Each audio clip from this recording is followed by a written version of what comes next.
Hello, Brian. How you doing? This is Adrian. Hey, I was on the Peak6 website and I saw a position posted, and I have to admit it did interest me. And this presentation is to go over that and kind of give you insight as to how I operate in terms of instruction, et cetera. And you'll see why here in a second.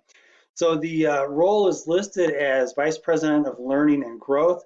And I have to say, I'm pretty interested in finding out more about this, just for the simple fact that, as you know, I do teach now and I have a strong background in alternative investments. And so I think the two will actually mesh nicely for this role. Now, I took a screen grab of the description on the website for your benefit. And also, this should take you right to it. If you do a control click, it should take you right out to this page. And the way it's described and the way it's written up, I really like. And I really like the way your company explains the position, but also the different silos and the different business units. I think it's pretty cool the way you guys actually do that. Kind of hip, kind of trendy. Now, something we haven't talked about, and when we get together, we play a little or shoot a little archery and kind of joke around and stuff. But in my time since we were trading together, I've ended up taking on a couple of different roles, and this is kind of specific to what we're talking about with this position. I ended up being a vice president of operations of a commodity trading advisor. I ended up also, as an offshoot of that business, I was a managing partner of the trading incubator and the educational site. I ran my own commodity trading advisor, and as you know, I teach, and really teaching is taking a lot of complex stuff and making it simple. So with the VP position, I went in as a money manager, and I was looking to just manage for the firm, and that was it. But the firm had two partners. One actually managed capital, the other one raised capital. And I came in, and it became apparent that I was kind of the missing link, where I was the person who could do all the behind the scenes stuff. I could work with the NFA. I was the person who recruited, mentored, and trained the traders to become better traders. And beyond that, I did all the regulatory stuff and prepared returns for accounting purposes, et cetera. But I created a well-defined process for the traders to understand where they were, because we had to delineate people who were actually trading client money and people who were not. And we had to do that as a way to keep if you will, a differentiator between the two. So to do this and support this, we created a sub company, but we also created a number of educational deliverables, which we'll go over here in a second. So the business that we created as an offshoot was blocks trading. Now, blocks trading was like the building blocks to trading. It was a first loss format where our traders came in with their own capital, they traded their own money, and we wanted to do that to have them feel their profit and loss and not just piss away uh, money from the firm. The other part of it was we couldn't have people trade client money, obviously, because these people were not licensed to do so. All the trades were under our introducing broker code, for which we received a rebate for it. It was like on the order of $1 per 10,000 traded. But the big thing was, and really where the value was with this, we realized we had a ton of data. So every time these traders would place a trade, we would have these data points that we could then utilize and sell. So sure, blockstrading.com, that ended up being where we housed all the educational deliverables, because you get fed up printing off an entire tree worth of paper to put in a 3-ring binder to give to somebody. It ends up in a garbage dumpster anyways. So we put everything on the website. But then we realized with the data points that we had, we could literally compile that data, use it, and sell it. And one of the things that we did, for example, like actually I negotiated this. I negotiated the terms and wrote the agreement to provide trade signals to a firm in Japan. Very much like a Zulu trader, where there's a trade messenger window on my screen, there's a trade messenger window on somebody else's screen across the globe. I hit buy 5 million euro US, and boop, it pops up on that person's screen on the other side of the globe that I just bought 5 million euro US. It could be set up to be discretionary, where that person could just dismiss the trade or take it, or it could be automatic. Now, these people were under our introducing broker code, and keep in mind we had $1 per 10,000 notional coming in, and you can just imagine, Brian, you as a 3,000 lot Bund trader, what that notional value is and how much each trade capital or cash was coming in. It was a great business, it really was, and I was very fortunate to have had the opportunity to help create that business and be a part of this process down here of negotiating the terms for that. It was wonderful, it really was. Uh, the firm itself dissolved, and as a result, my non-compete was rendered null.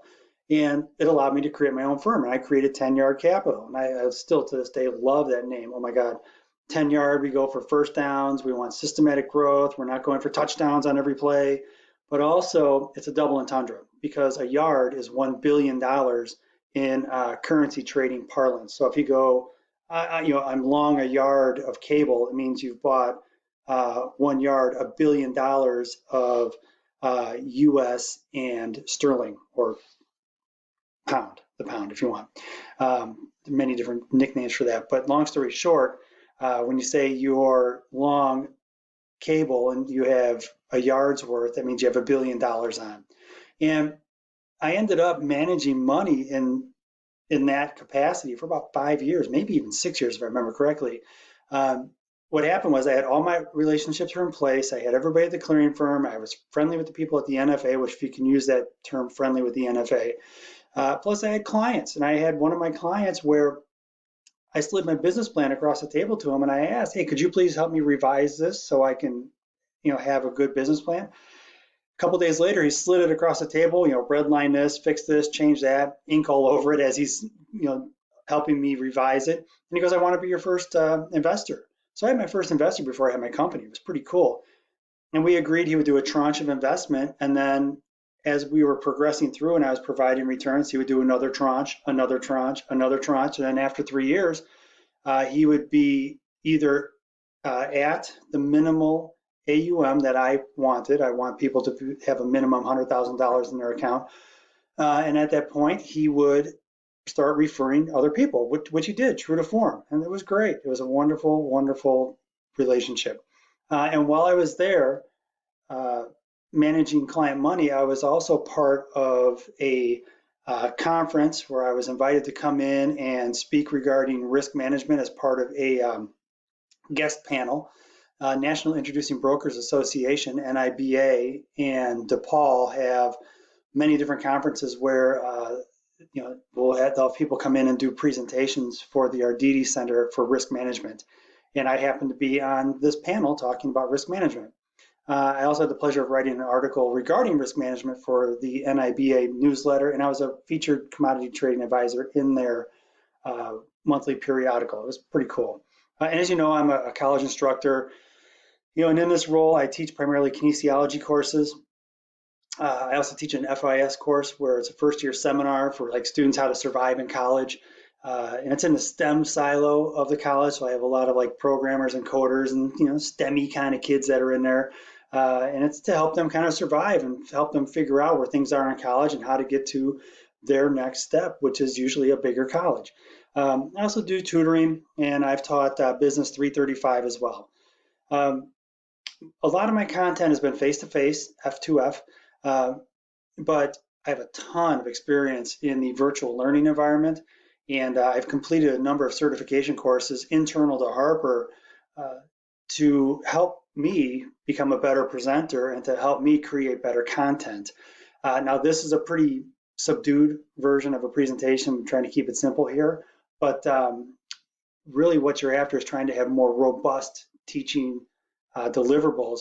And that comes from the ability to leverage technology. And that is kind of the key part. And I think what we're talking about with this role at Peak6, because at Peak6, you're going to have to draw from different sources to be able to communicate and get a message across to somebody who is a trader or perhaps on one side of the organization needs to learn something about the other side of the organization. So to cross-pollinate that, you have to be able to leverage technology from different silos.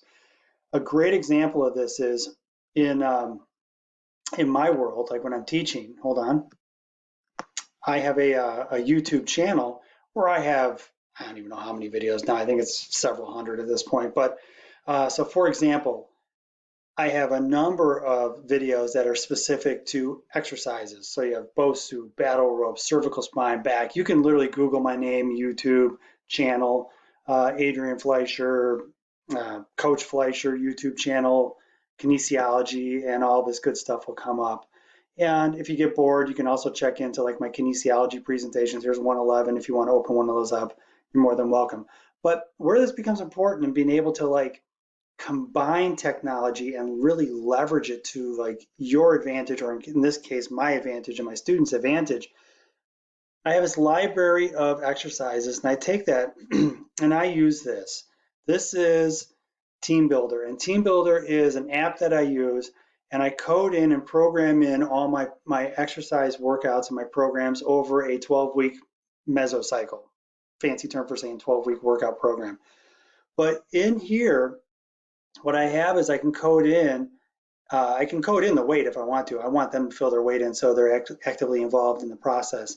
But I can code in the number of reps, the number of sets, and then for each one of these exercises, they have a video that's embedded in there. So like the videos you just saw on YouTube, I have those embedded into the app that I use.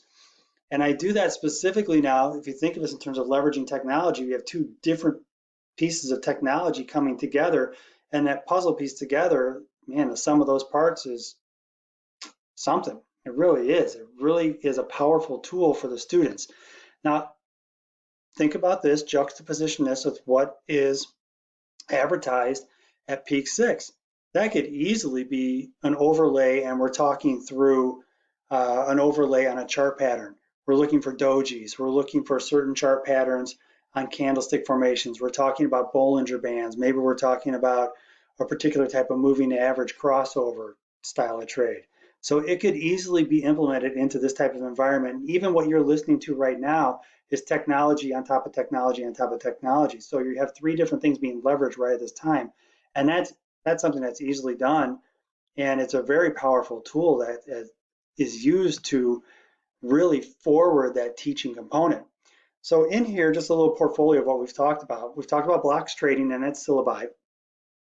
We've talked about the vignettes uh, for teaching and trading. I created these things as a way to give a different perspective of a process.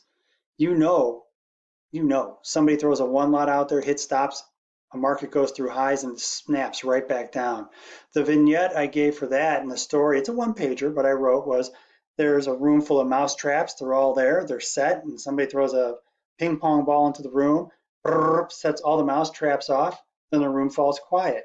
So I would use those as a way to teach different parts of trading and use that as a way for people to kind of wrap themselves around different concepts in trading without talking about trading per se.